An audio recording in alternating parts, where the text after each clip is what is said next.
ngitangira kwibaza haje ijambo rivuga ngo kuyoborwa n'umwuka wera.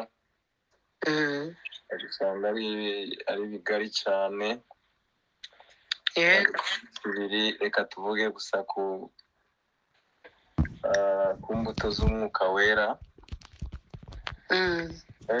Twavuze ejo kubo dushoboye kubana tutari kumwe ejo, bize imbuto z'umwuka wera zitandukanye n'impano z'umwuka wera. Impano z'umwuka wera Imana iziduha kugira ngo dushobore gukora itorero,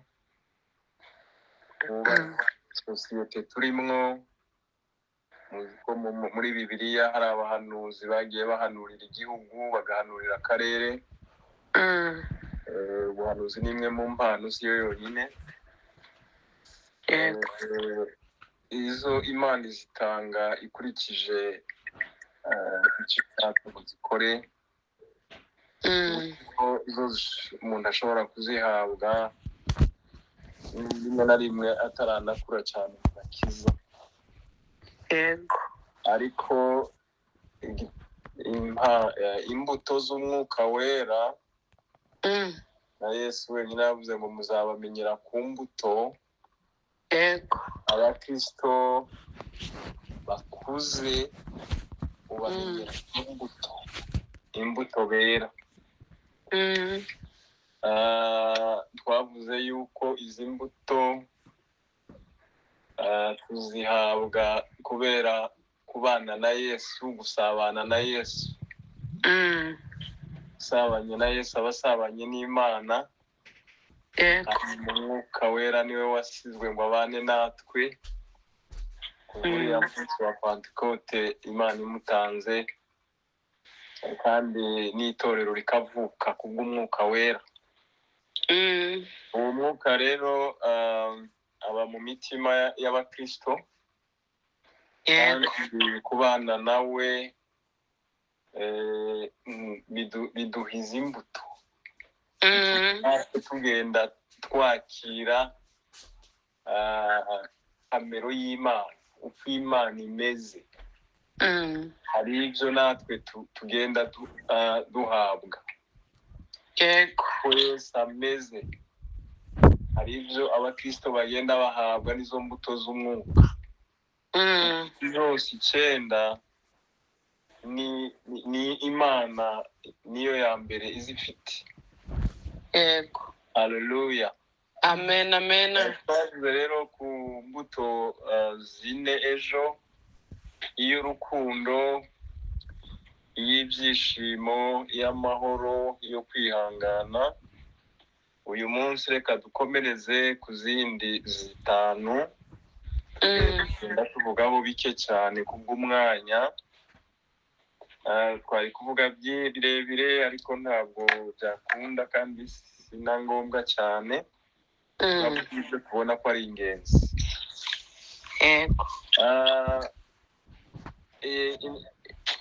Isomye iriya lisite yo mu Bagalatiya, uriya ni wo murongo w'ibanze, ni mirongo 2. Bagalatiya igice cya 5 umurongo wa 22 kugeza kuri 23. Niho duhaye twiga, niwo murongo w'ibanze. Kandi kubahaye bahareba imbuto ya 5 ivuga ngo kugira neza. Bibiliya yera, birashoboka ko ufite izindi Bibiliya boba bayita ukundi. Kugira neza. Kugira neza nk'imbuto y'umwuka. Kuko hari n'abandi bitwa bagira neza ariko itari imbuto y'umwuka. Hari imiryango y'abagira neza. Hari abantu na kera batarakira Yesu, muzi ko kwakira Yesu bitaramare imyaka myinshi cyane mu karere k'ibiyaga bigari hose. Ni muri iki kinyejana gishize niho abantu bakiriye ubutumwa bwiza. kugira ngo abambere ni muri 1925 nibwo abambere bakiriye Yesu za Remera, bigeze kuri 40-50 bigera Murenge. Mu Rwanda ni muri za 70 naho nico gihe. Mu Burundi nuko muri iki kinyejana gishize. Turashima Imana rero ko kugira neza tuza kuganira ni kugira neza duhabwa nk'imbuto y'umwuka. Kugira neza ntabwo ari umwihariko, nicyo cya mbere ashaka kuvuga. Ntabwo ari umwihariko w'abantu bamwe ngo bazavuga ngo ariko ngo kanaka wagira neza. Kugira neza ni iki? Kugira neza ni ukugaragaza mu buryo bufatika urukundo. Ejo twavuze urukundo utangira ruri mu mutima, umuntu agakunda, akunda Imana, agakunda Yesu, agakunda abantu. Ariko noneho iyo umuntu abigaragaje uburyo bw'igikorwa afasha undi muntu, asura umurwayi, afata umwanya agasengera uri mu bibazo, agasengera igihugu kiri mu ntambara,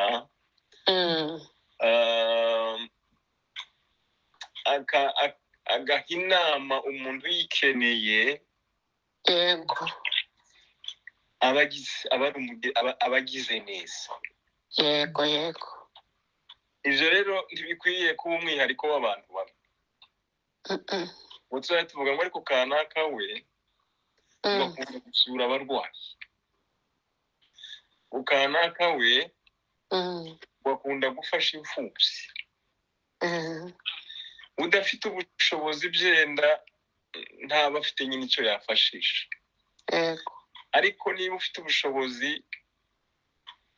kandi nawe uri umukristo, muri bwa bushobozi bukeya nawe uzashaka nyine bukeya ugira icyo wakora. Kuberaga iyi mpano nako iyi mbuto ikwiriye kuba iri muri wowe. Reka hariho uburyo bwinshi, nari mvuze bukeya gusa bwo kugira ngo twumve iyi mbuto yo kugira neza. Ni ijambo riba mu kanwa kacu twese.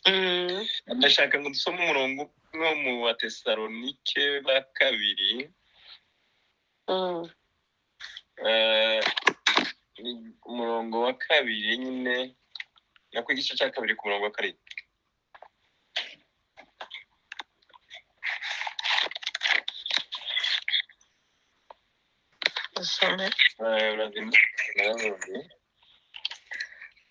Haravuga ngo kuko amayoberane y'ubugome n'ubu atangiye gukora, ariko ntazahishurwa keretse uyabuza ubu akuweho. Amen. Ni Abatesalonike ba mbere ibice 2 umurongo wa 2 wa 7 nako. Nubwo twabasha kubaremerera kuko turi intumwa za Kristo, ahubwo twitonderaga muri mwe kuko umurezi akuyakuya abana be. Amen.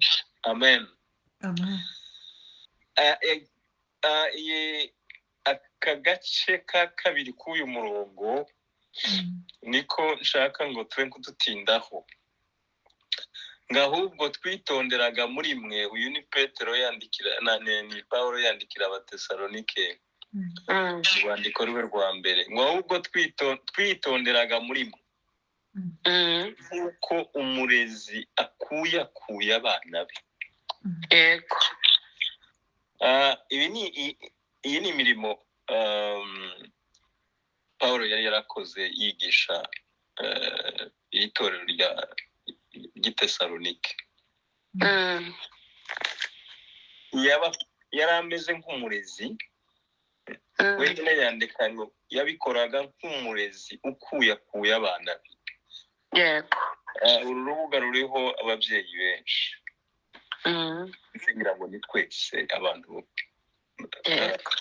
bajya babyuka aya masaha, ni abantu b'ababyeyi. Ni ijambo tuzi ukuntu umurezi aza kuyakuye umwana we.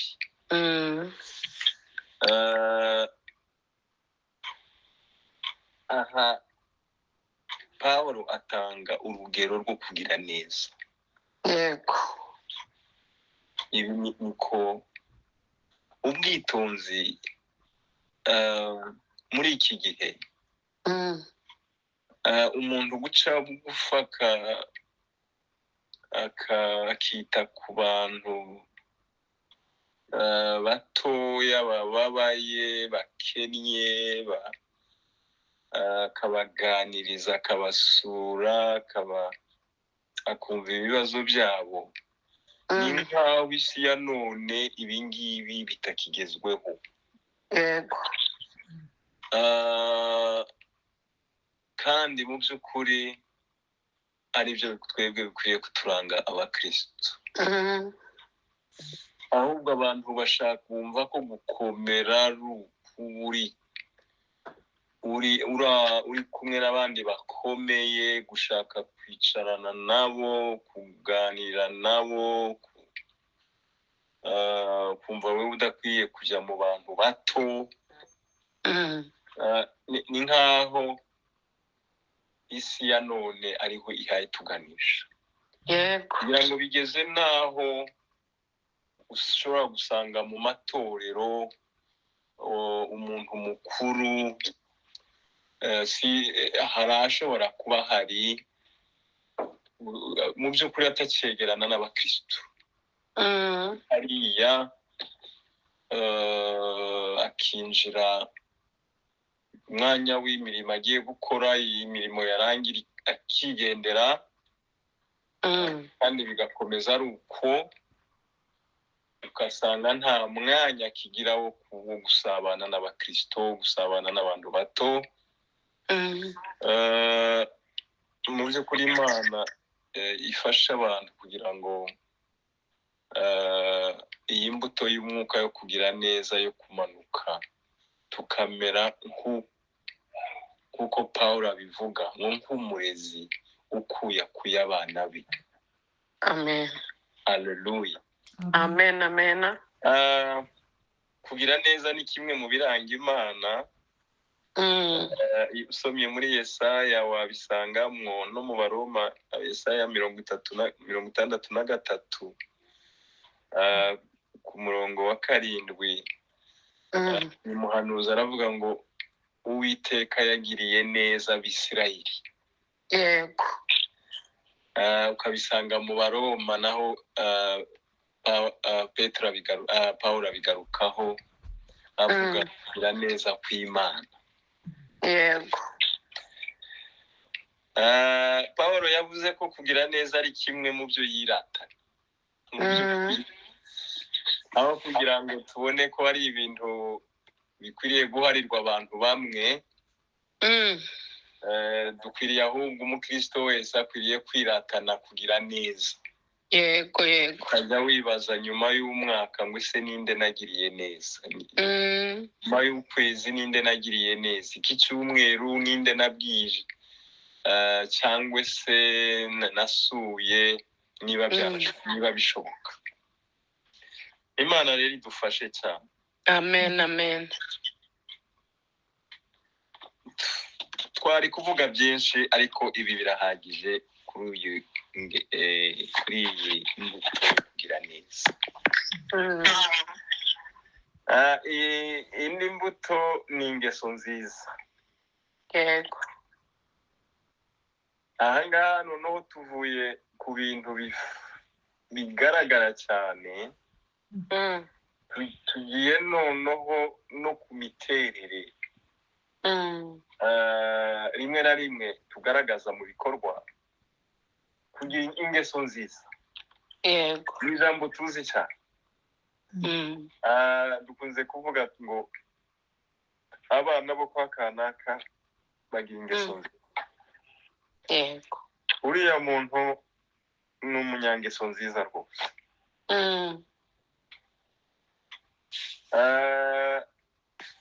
Ni umuntu ubigaragaza mu buryo butandukanye, ariko bigaragaza ko bya bindi byiza abantu bazi ko ari byo byiza agerageza kubaho abyubahiriza. Yego. Mu bajura ntuzamwumvamwo, mu birasi ntuzamwumvamwo, n'abariya bitaya, mu banebwe ntuzamubonamwo, mu bantu basigana mu rusengero ntuzamubonamwo, no mu bindi byose. Uwo muntu afite ingeso nziza. Yego. Yego. Ababyeyi twifuza abana ko bakurana ingeso nziza kandi no tubatoza mu burere butubaha. Murabizi ko uko isi igenda iba isi iteye imbere, niko n'uburere bukwiriye gufata umwanya munini cyane w'ababyeyi. Yego. Itorero naryo rikeneye abakristo bubaha ijambo ry'Imana ndetse n'andi mabwiriza kugira ngo bagire ingeso nziza zibereye abakristo. Yego. Ndetse kugeza ibigo byose by'imirimo, amakampanizi yose aba afite amategeko kugira ngo abantu bagire imyitwarire myiza.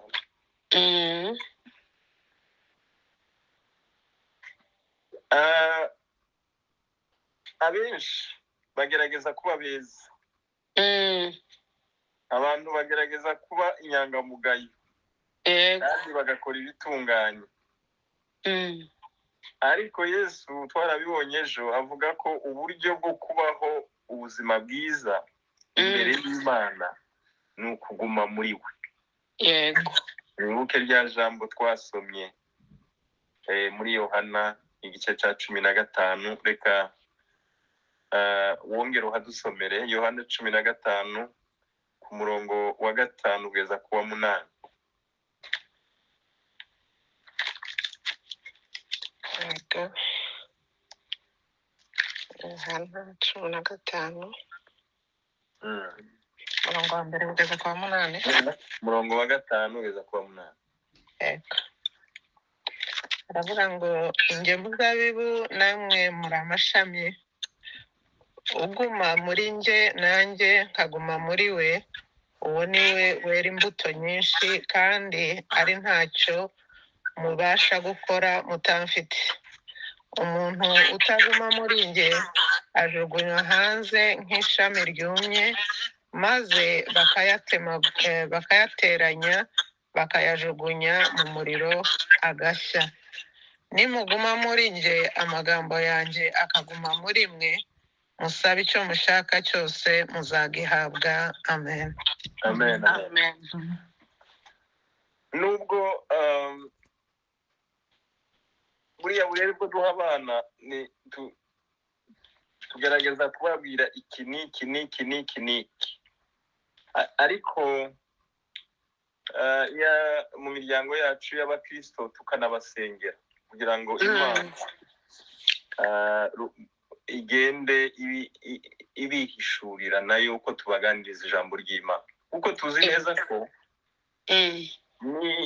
niba abakristo bakaba abakristo bamaze kuvuka ubwa kabiri niho bazagwiza ingeso nziza mu buzima bwabo. Yego. Tutari muri Yesu nk'uko tumaze kubisoma, nta mbuto twakwera harimo n'izi ngeso nziza. Ibi twarabivuze. Kuba muri Yesu Kristo bituma tugira ingeso nziza, kandi bikagenda birushaho bigenda bitworohera ko tuziza.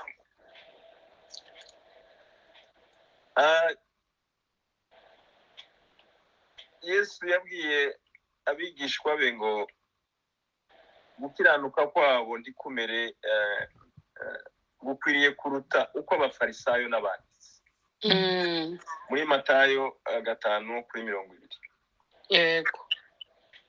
Abangaba bubahaga Imana inyuma bugaragara, bagasa nk'abantu bubahiriza amategeko Imana yari yarahaye Mose, dore ko bubahaga idini ryabo rya Kiyuda cyane, ariko batarahindutse imbere mu mutima.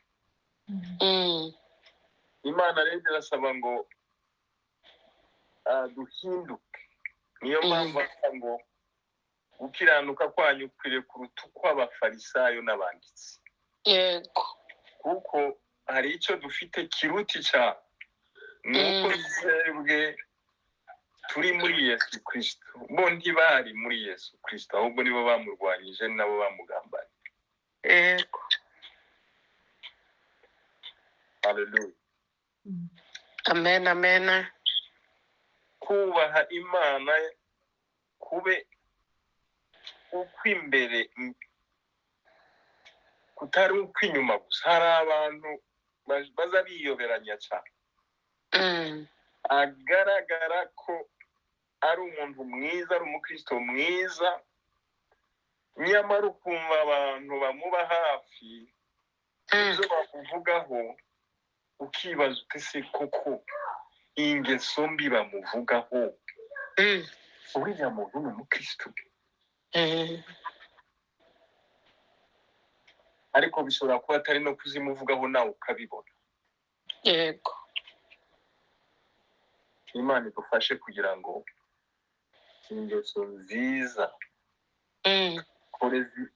ari bwo buzima bwacu, bitari ngo hanze babone ko nanjye ndi umukristo mwiza, ariko mu by'ukuri wewe ugifite imizi igishinze kwa Satani.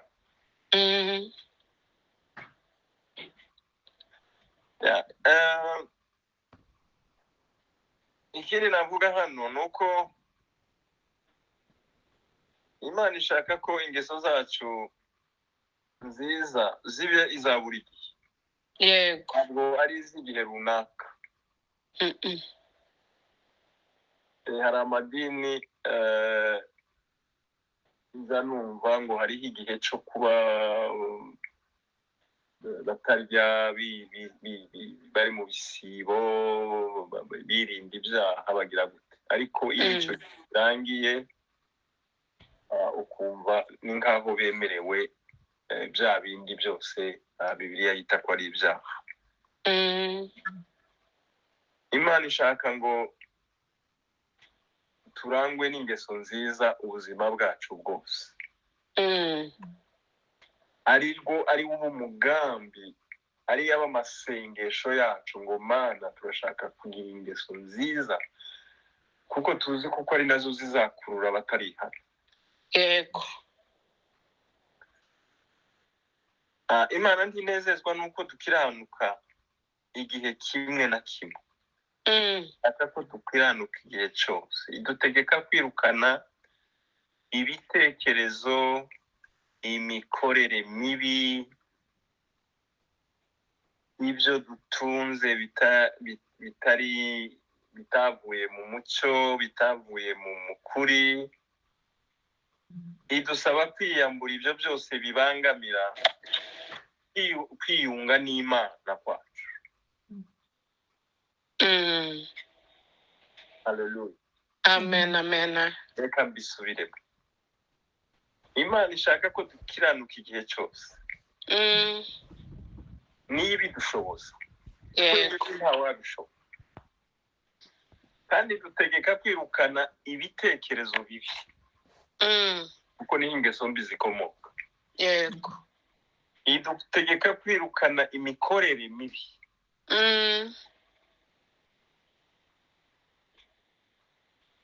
N'ibindi byose bibangamira ubusabane bwacu n'Imana.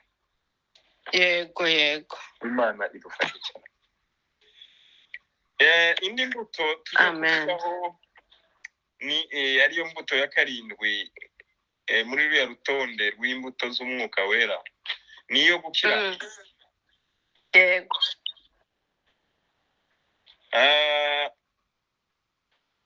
Gukiranuka mu by'ukuri indimi zacu usanga zifite ubukene bw'amagambo. Ariko mu zindi ndimi izi ngizi nk'icyongereza n'igifaransa ugasanga gukiranuka babyita faithfulness mu cyongereza, fidelité mu gifaransa. Umuntu ufite iyi mbuto ni wa wundi yubahiriza iby'Imana idutegeka. Ni wa wundi w'umwizigirwa. Yego. Iyo bavuze ngo uriya mugabo cyangwa uriya mugore ni umwizigirwa. Ibyo yavuze arabikora. Yego. Ibyo yahize yasezeranyije arabikora. Niba umutumye ikintu uzi neza ko azakigukorera nk'uko ubishaka, niba yarabyemeye. Iyo atabishoboye arakubwira ati simbishoboye. Yego.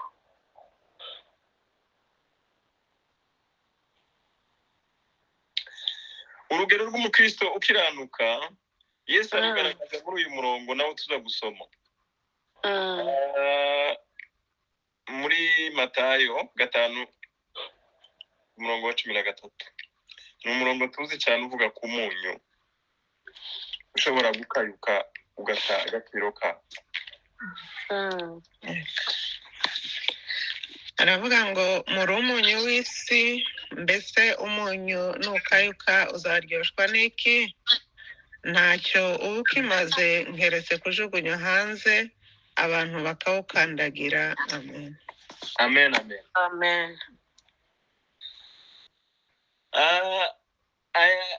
Muri uyu murongo umwe dusomye harimo inyigisho nyinshi. Yesu yakoresheje uru rugero kugira ngo yerekane ibi bikurikira. Ijambere yashakaga ko abigishwa be bibuka gukiranukira Imana nk'uko umunyu washirwaga bundi mu gitambo. Mu isezerano rya kera wabibona mu gitabo cy'Abalewi igice cya 2 ku murongo wa 13, ntabwo twasoma. Abalewi igice cya 2 ku murongo wa 13. Umunyu ni kimwe mu byashyirwaga ku gitambo bagiye gutamba, kandi wibutsaga isezerano ry'Imana ku bwoko bwayo. Yego.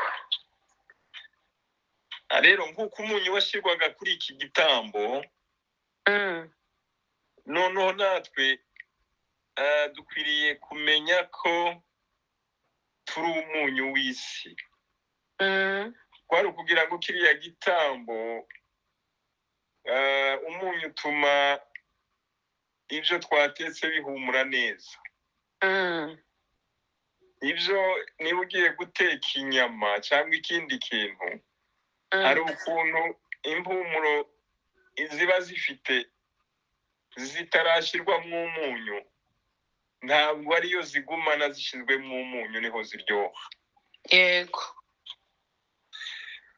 Imana ishaka ko kubwo gukiranuka kwacu tuzanira uburyohe iyi si, yego tuzanira uburyohe imiryango yacu, tuzanira uburyohe igihugu dukorera cyangwa dutuyemo. Mwibuka urugero rwa Daniyeli, yabereye umukiranutsi umwami w'i Babuloni, kugeza bamushinga ibintu byose by'igihugu. Niko na Yosefu byamugendekeye. Ntabwo ari ugusobanura gusa inzozi, ariko kubera ko bari abantu bubahaga Imana, batinyaga Imana, bari bafite no gukiranuka. Imana irashaka ngo tuzanire uburyohe aho turi. yego yego Ibintu byari byangiritse biba byiza. amen. Niba ahantu hari ruswa bakahashyira umukristo, baba bamutezeho ko agiye kuyirwanya, kandi niba bayirwanya, yego yego nashika akarebera. Hari igihe umuntu avuga ngo njyewe sinyirya ngo ariko ndarebera ngo bitambitane. Icyo gihe biba byakunaniye cyane gukiranuka. umunyu uhindura ibitaryoshye bikaryoha. yego umunyu uzana uburyohe aho butari buri. Rero dukwiriye kubuza iyangirika ry'imyitwarire mu miryango, mu mijyi, mu gihugu dutuyemo, kuko umunyu ubuza ibiryo kwangirika. amen. Abantu murabizi kera mu giturage, iyo bashakaga kugira ngo ibiryo cyangwa se inyama ntibore vuba, barayitaraga hanyuma bakashyiraho umunyu. Yashoboraga kumara iminsi myinshi kandi ikimeze neza. Uko rero niko natwe ubukiranutsi bwacu buhindura ibintu aho turi. yego yego Gukiranuka ariko nubwo tudafite umwanya munini ngo tuganireho, kugira ingaruka nari mbikuyeho rimwe na rimwe gutuma kutuzanira ibibazo. Gukiranuka gushobora gutuma umuntu afungwa. Umuntu urugero dusanga ni urwa Mikaya mu gitabo cy'Ingoma za kabiri, ntituwasoma harehare ariko reka dusome mu Ngoma za kabiri igice cya 18 ku murongo wa 5 kugeza ku wa 6 gusa. Nubwo inkora ari ndende kandi sinyivugaho, ndashaka kuvugaho ibintu bike gusa. Ingoma za kabiri 18 5 kuri 6.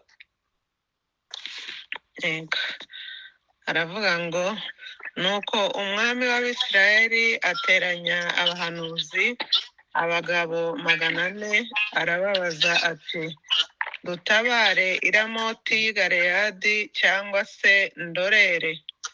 Baramusubiza bati zamuka, kuko Uwiteka azahagabiza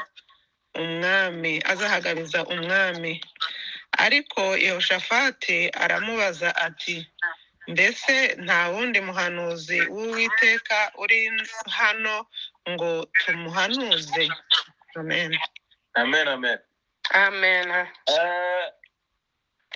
Nabonye ukuntu umuhanuzi umwe witwa Mikaya, ntabwo twasomye harehare ibyo we yavuze, ariko abaza kubona umwanya, kandi abenshi byendeye inkuru murayizi bahasoma. Uyu mwami Ahabu wari wayoboraga Isirayeli icyo gihe na Yehoshafati wayoboraga ubwami bw'Ubuyuda bari bavuye icyo gihe baruzuraga bagira umugambi uyu Ahabu asaba uwabo Yehoshafati ngo bafatanye baje gutera muri Siriya. Hanyuma Yehoshafati kubera ko ari umwami wubahaga Imana aramwaka, ariko mbere yuko tugenda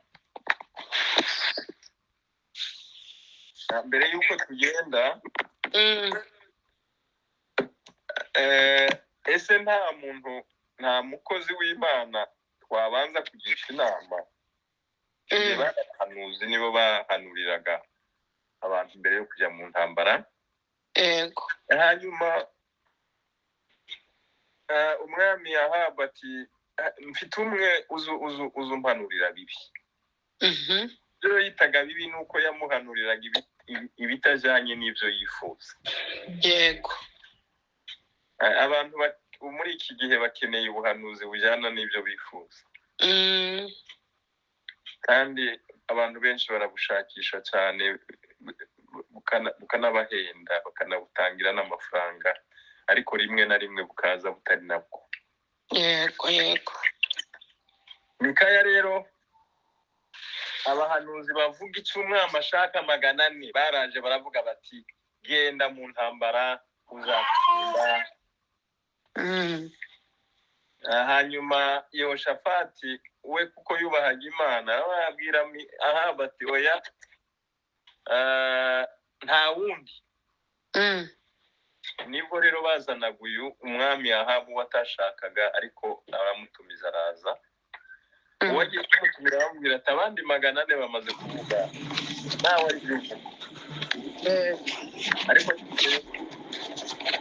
yabaje gusa amarenga avuga nawe ibyo umwami ashaka, ariko umwami noneho aramwubaha, aramubwira ati Imana yamugize ko aravuga ngo mbonye Abisirayeli bameze nk'intama batakanye, bameze nk'intama zidafite umwungeri. Ni ukuvuga baje kugamba. Amen. Umukozi w'Imana Mikaya yavugishije ukuri kubera ko yashatse gukiranuka imbere y'Imana. Yarazi ko ibingibi byamuviramo gufungwa, yarazi ko ibingibi kandi niko byagenze.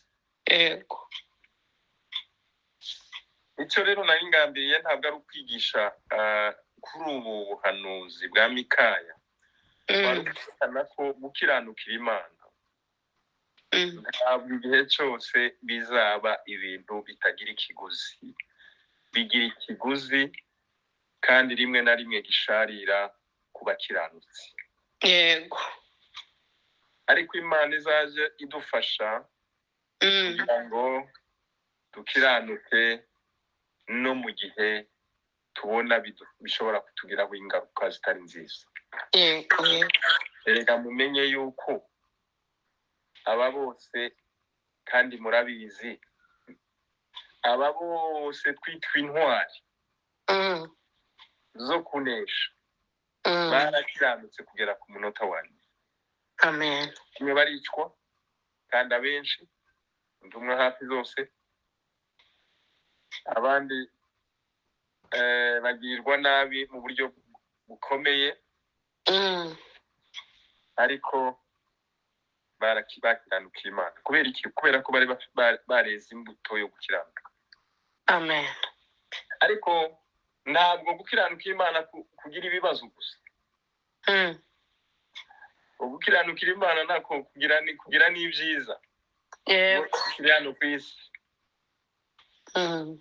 Aha ho ntituza kugira umwanya wo kuhasoma, kuko murahazi iyo inkuru y'umwami Hezekiya wari urwaye yabwiwe n'umuhanuzi Yesaya ko agiye kwitaba Imana, gutunganya ibyo mu rugo rwe, kuko indwara yarwaye izamwica. tujya dusoma mu gitabo cy'abami ba kabiri ku murongo wa 20 ku gice cya 20 ku murongo wa 5 n'uwa 6 ko yabwiye Imana, yasenze Imana yibwira ibyo yakoze, ayibwira ukuntu yasenye ibicaniro, ayibwira ukuntu yakiranukiye Imana mu gihe abandi bami benshi bo mu Buyuda bari baragiye mu bigirwamana. Yego.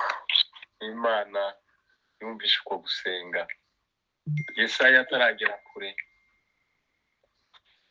Imana yongera iramubwira ati genda umubwire ngo Imana imwongereye imyaka yo kubaho yabaye iyindi myaka 15. Yego. Imana idufashe kugira ngo tumenye ko gukiranukira Imana ntabwo kutuzanira ibibazo gusa, ahubwo kutuzanira ibyiza bikomeye. Amen. Iyi ni impano y'umunani, ni kugwa neza.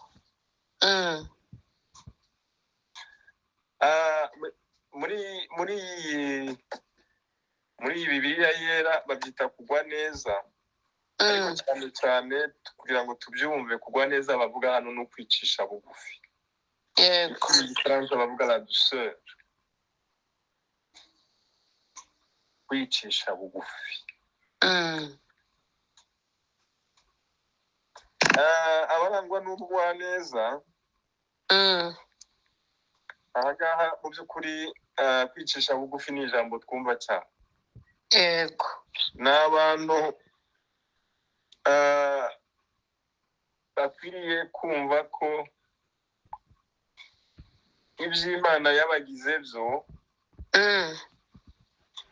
bakwiriye kwerekana ko ari Imana yabikoze. Yesu, Yohana uriya mubatiza bamubwiye ko Yesu nawe yaje, yatangiye nawe kubatiza, yatangiye kwigisha. Yaravuze ngo uwo nguwo akwiriye kuzamuka agatangwa hejuru, ngo njyewe ngacishwa bugufi. Yego. Yego. Kuko Yohana umubatiza yari yaraje ari integuza. Integuza yamenye neza, umwuka wera yamubwiye ko uwo yateguje noneho yaje kandi yatangiye gukora. Yego. Yego. Uwo rero we nazamurwe, ashyirwe hejuru, kuko we ni umwana w'Imana. Amen. Njyewe nshyirwe hasi. Amen. Amen. Icyo Imana izazi gukorera, uzaje nk'Imana icyubahiro, we uce bugufi. Haleluya. Imana idufashe cyane. Amen. Amen. Abarangwa rero no kugwa neza, ni abantu mu by'ukuri abantu benshi bakunda, babirukira, kuko baba basanaka uri iruhande rwe, tuzamwumvamo amagambo mabi, tuzamwumvamo amagambo yo kugambana, tuzamwumvamo amagambo yo gusebanya, tuzamwumvamo amagambo ya asharira. Bibiliya iravuga mu gitabo cy'imigani ngo gusubizanya, imigani 15 ku murongo wa 5. Ushobora kubasoma kugira ngo uyu murongo mu bijyanye no kwicisha bugufi no kugwa neza nawo tuwutaha. Imigani 15:5. Aravuga ngo umupfapfa ahinyura igihano se amuhana, ariko uwemera gushahwa niwe ugira amakenga. Amen. Imigani 15:5. Yego. Ururimi rukiza. Ururimi rukiza ni igiti cy'ubugingo, ariko urugoreka rukomeretsa umutima. Amen. Amen. Amen. Kuvuga neza, umukristo akwiriye kwiga gusubizanya neza, kugira ngo abone uburakari. Nubwo wabwirwa nabi, umuntu rwose akakuzindukira kubwira nabi, kandi ukumva urarenganye, Yego. bakubaza nawe uhita wihutira gusubiza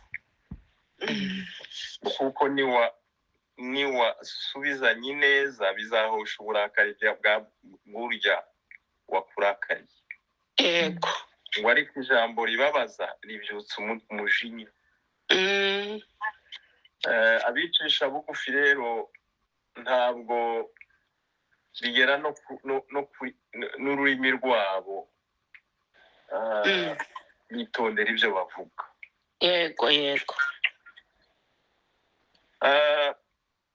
Pawulo yandikira Abefeso arababwira ngo mwicishe bugufi rwose mufite ubugwaneza bwose no kwihangana. Kwicisha bugufi gukwiriye kuranga abana b'Imana. Yego. Ejo bundi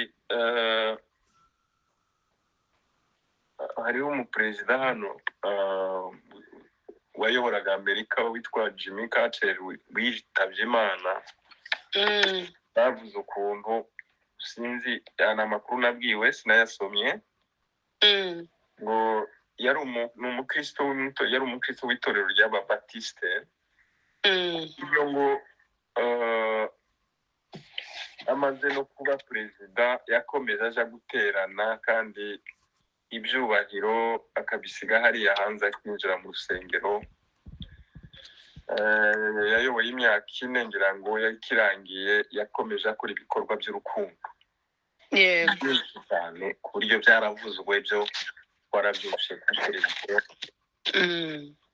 Kwicisha bugufi, umugabo yiciye bugufi, abanyafurika baramwibuka. Yarashyizeho fondasiyo yo gufasha abantu bari mu makimbirane ibihugu bari barwana, yitwaga muri Fondation Carter. Abicisha bugufi rero bemera no kujya muri ibi ngibi bizanira abandi, begera abantu kandi bakumva abantu bagaha agaciro abandi. Yego. Turangize tuvuga hejuru yo kwirinda. Kwirinda. Self control. En France, maîtrise de soi. Kwirinda ni ijambo twumva rwose. Ingero zaba ari nyinshi ariko reka tuvuge nkeya.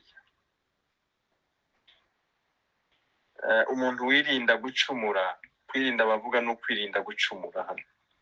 Yego. Umuntu wirinda gucumura wirinda kuvuga inkuru atazi neza. Ariko nimvuga inkuru ntazi neza ndaza kwirikaho ibyanjye mbe ndabeshya. Yego. Yirinda kujya ahantu ashobora kubona yahacumurira.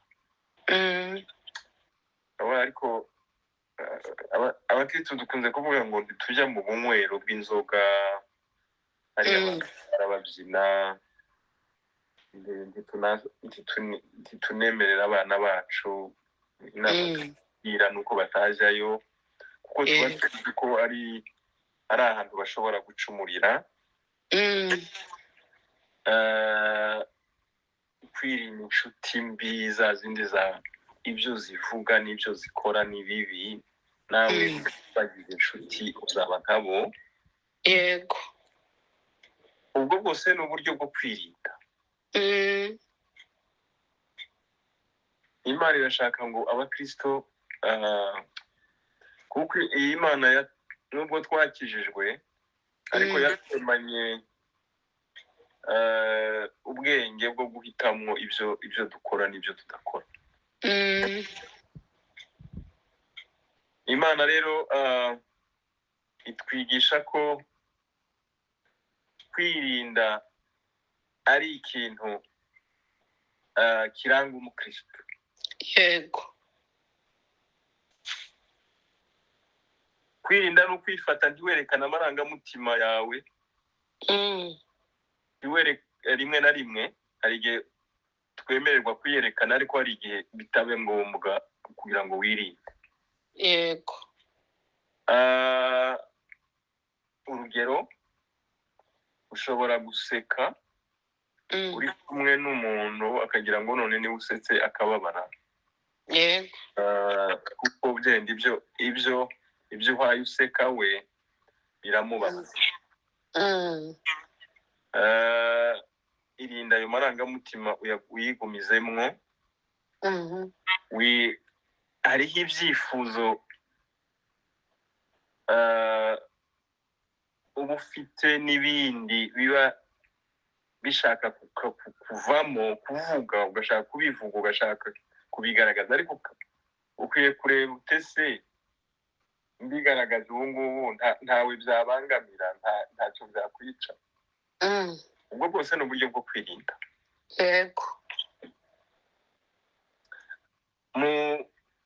Mu gitabo cy'imigani, reka ariho turangiriza uyu mugoroba gusoma, igice cya 13 ku murongo wa 3.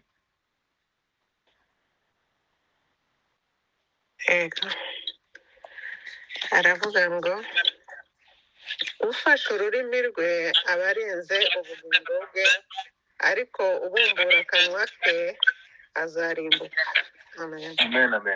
Amen. Mu kanya twari tumaze kuvuga ururimi, kandi ariko ho twavugaga kuvugana ubwitonzi. Ariko hano ho ururimi rwongeye kugaruka, noneho tuvuga ngo kurinda ururimi rwe, gufata ururimi rwe mu rwego nyine rwo kwirinda, kugira ngo urinde ubugingo bwawe. Muzi ko ibintu twavuze, ibintu uvuga, abantu bagiye babyandika ejo. Niyo mpamvu abantu b'abayobozi bakuru bajya bitondera cyane ibyo bavuga, kuko ejo ibyo yavuze bishobora kumujyana mu rukiko. Ngo ubumbura akanwa ke azarimbuka. Urinde akanwa kacu. Niba utarashobora gufata ururimi rwawe mu byo ni ukuvuga ko utarashobora kwirinda. Muzi ko amagambo ashobora gukuraho ibintu, akanabyangiriza cyane. Yakobo yarabyanditse ku gice cya 3 ku murongo wa 5, aravuga ngo ururimi ni urugingo rutoya ariko rumeze nk'umwambi w'ikibiriti mutoya cyane ushobora gutwika ishyamba ryose. Niba ushaka kwirinda, banziriza ku rurimi rwawe. Hagarara ubanze utekereze mbere yo kuvuga, mbere yo gusubiza.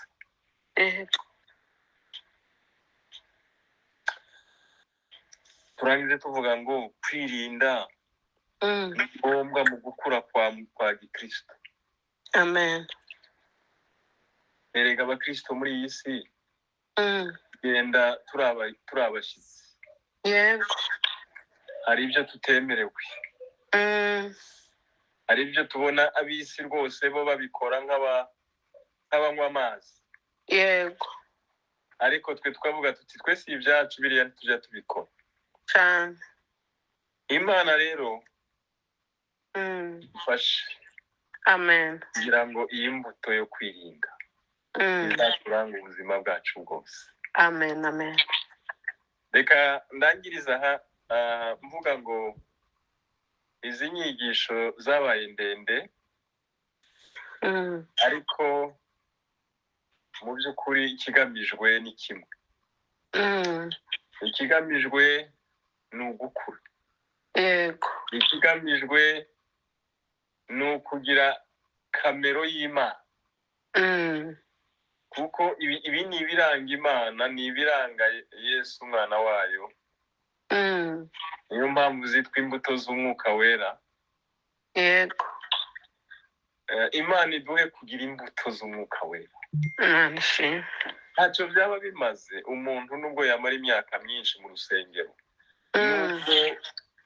ariko agifite kamere ziriya nazo zivugwa hejuru, ntabwo twazigisheho ariko turazizi. mu by'ukuri imana iracyagufitiye umwanya wo kureka iriya mbuto ya kamere ukayisigaza imbuto z'umwuka. Imana iduha umugisha. Amen. Icyo nari ngamije yibutsa kugenda tumera nk'uko Imana imeze. Urabizi kwari ukwiyibutsa Imana yacu ni urukundo. Imana yacu ni Imana yaduhaye kwishima. Ko ibyo twishimira ni byinshi, birakomeye. Kwishimira agakiza, kwishimira kubabarirwa ibyaha, dufite amahoro. Amahoro ngo abantu badashobora kumenya kuvuga ngo bayandike bayamenye uko angana. Imana irihanganira, twihanganira, natwe ishaka ngo tuba bihanganira abandi. Imana irashaka ngo tubabagira neza, nyabagira neza. Imana irashaka ngo tugwize ingeso nziza. Irashaka ngo tugire ubuzima bwo gukiranuka.